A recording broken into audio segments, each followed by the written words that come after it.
Capricorn, kumusta po kayo guys? Okay, so Capricorn, ayan, tignan natin ano ba ang inyong gabay kapalaran ngayong buwan ng June 2024. Okay, so Capricorn, Sun, Moon, Rising, and Venus sign. Gabay kapalaran po, Spirit Guide. Okay, so meron tayong 6 of Spade, 9 of Heart, and King of Spade. Bottom of the deck natin is 7 of Heart. So, Capricorn, sa nakikita ko dito, pinapakiramdaman mo lang, no? Malakas naman po ang pakiramdam ng mga Capricorn. Meron kang isang tao rito, guys, na pinapakiramdaman mo. So, maring nagawan ka na, guys, ng masama nito or maring hindi na, guys, maganda yung ginawa sa inyo. So, ayan, maring babalik sa inyo, hingi ng tawad sa inyo. Sinasabi nga rito, guys, magpatawad ka. Magpatawad ka, pero hindi ibig sabihin nun ay kailangan mo magtiwala ulit. Magpapatawad ka lang guys para sa peace of mind mo, pero wag nyo na guys pagkatiwalaan ulit.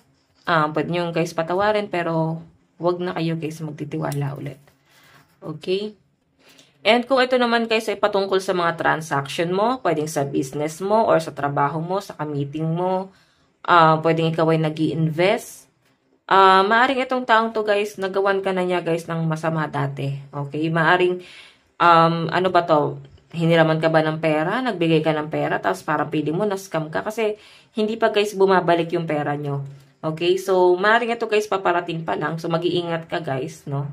Like ko sinasabi, lagi kayo mag-iingat sa pag-i-invest at sa mga nakaka-transaction nyo. Okay? Pwedeng nangyari na sa inyo guys, dati is, parang bumagsak yung business nyo. So, dapat ngayon pa lang guys, natututo na kayo. Tignan pa natin guys.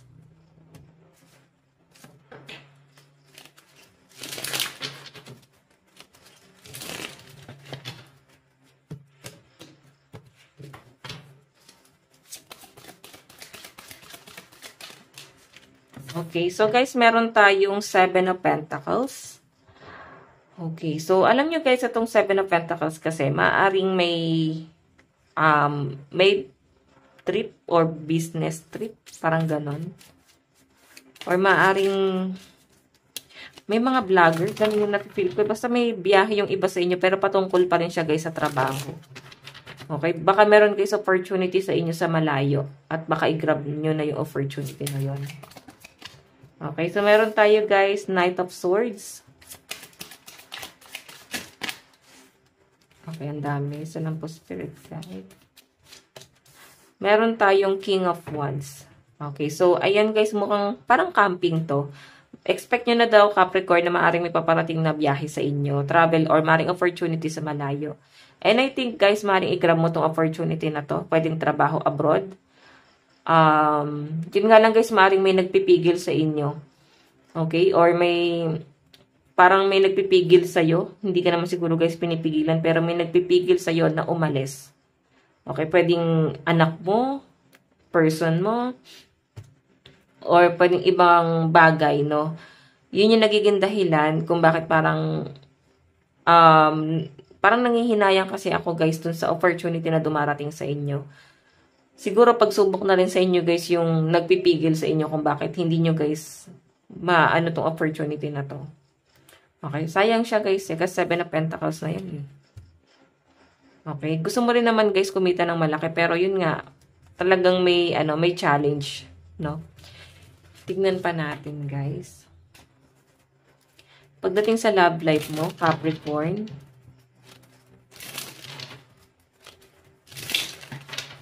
Okay, sa love life po. 4 of Spades. Ayan, may mga broken-hearted dito. Maaring broken-hearted or mabobroken-hearted yung iba sa inyo. Kumbaga ito guys, itong taong to, parang wala kayong label. Hindi guys nagkaroon ng connection.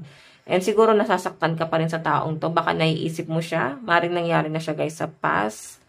Matagal-tagal na rin. Pwedeng 6 months or 4 months or weeks pa lang to.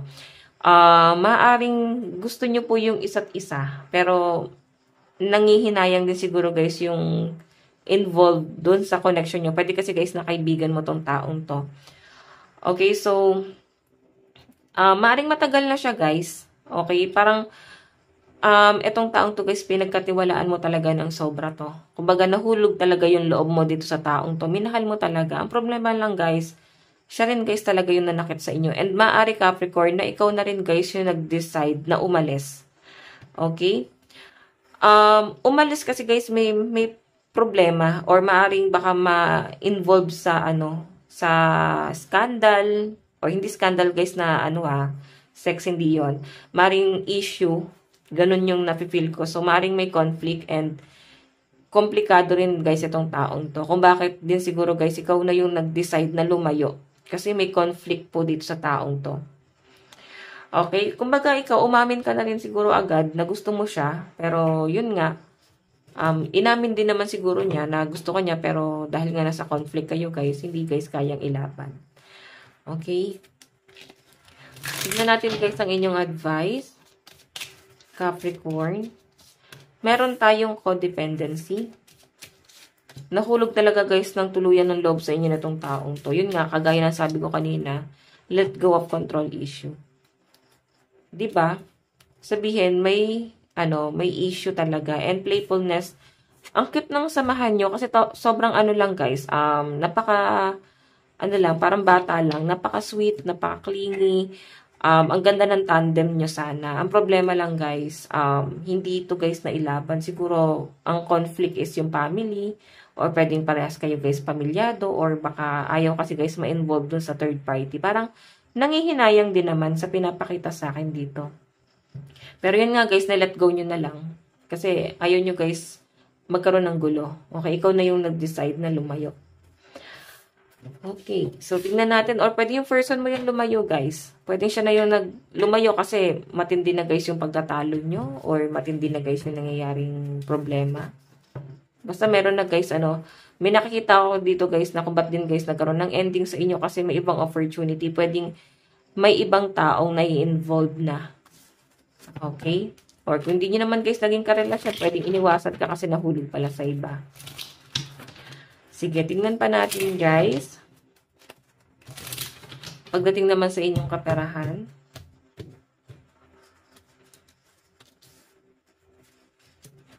Okay. May nakikita ko guys ito siguro nag-iipon kayo kasi may plano kayo guys mag-rent ng bahay. Pwedeng lumipat ng bahay. Naisipan nyo guys lumipat. Siguro kasi conflict kasi malayo-layo guys yung trabaho mo doon sa bahay mo. So, medyo pricey yung pinapakita sa akin dito guys. Okay, pero ang sinasabi dyan guys, kahit pa paano guys makakagaan naman sa inyo. Kasi ganun din guys yung gastos eh. Okay? Yung gastos kahit na malayo siya yung pamasahe mo, kung malapit, parang nakakasave ka ng pamasahe. Okay? So, hayan, tignan pa natin guys, no. Pagdating naman sa inyong trabaho. Sa trabaho naman po.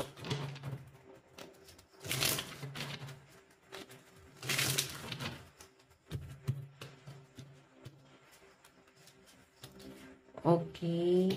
Oops. Ayan. So, alam nyo guys, pagdating sa trabaho nyo, parang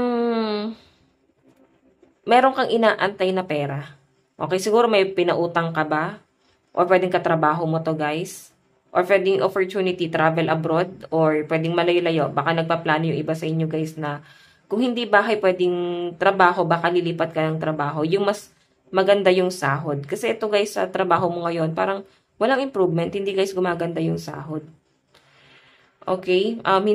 Walang improvement sa pinapakita sa akin. So, meron din siguro kayo guys pinaghahandaan or pwede nag-iipon ka rin para kung sakaling gusto mo na guys mag-settle, no, kasama yung person mo. At least meron kayo guys ipon. So, yung iba sa inyo guys talagang naiinip kasi parang ang tagal. Pero sa pinapakita sa akin dito, Capricorn, tiis ka lang daw. Okay, magtiis ka lang kasi makukuha mo rin yan.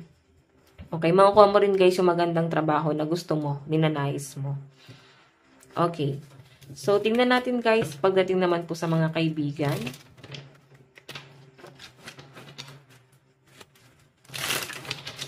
Pagdating sa mga kaibigan. Okay.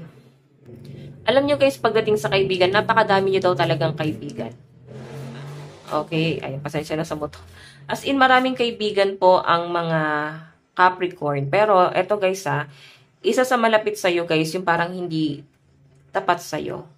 Okay, hindi siya, guys, ganun ka, hindi kanya ka, guys, ka-goods. Pwedeng pinaplastic ka, ganun. Hindi siya, guys, ganun ka-loyal sa inyo. Pwedeng, naman, guys, may nasasabi pa rin sa inyo tong taong to. Okay? So, ayan, guys, huwag ka daw mag-alala. Seven of heart kasi, marami pa rin, guys, ang naniniwala sa inyo. Okay? Kumbaga, sa dami ng kaibigan mo, isa lang naman, guys, yung may ayaw sa inyo. Okay, isa lang naman yun. Pero, sa totoo lang, guys, marami din, guys, ang kumakampi talaga sa inyo, sa panig mo. Okay? So, tignan natin, guys, pagdating sa family. Pagdating sa family.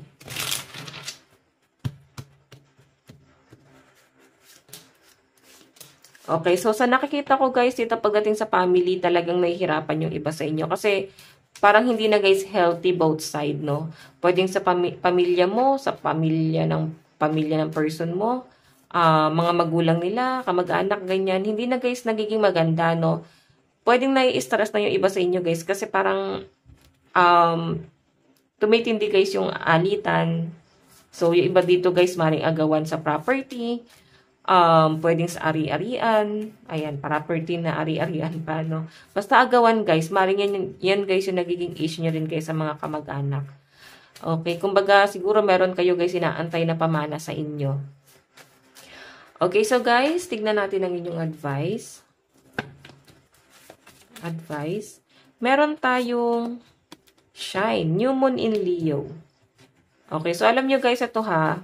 Maring meron ka, guys, minana kahit papano sa pamilya mo at parang Capricorn sa pinapakita sa akin. Gusto mong maging ganon. Okay? Kung business-minded yung pamilya mo, gusto mo rin maging ganon. Okay? Gusto mo rin, guys, higitan or baka kung meron kang minana na ari-arian, siguro binavalue mo yan. So, pwedeng i-invest mo siya sa business. Okay? Big amount of money is of diamond. So, guys, ito lang po ang inyong reading. Maraming salamat po. Bye-bye.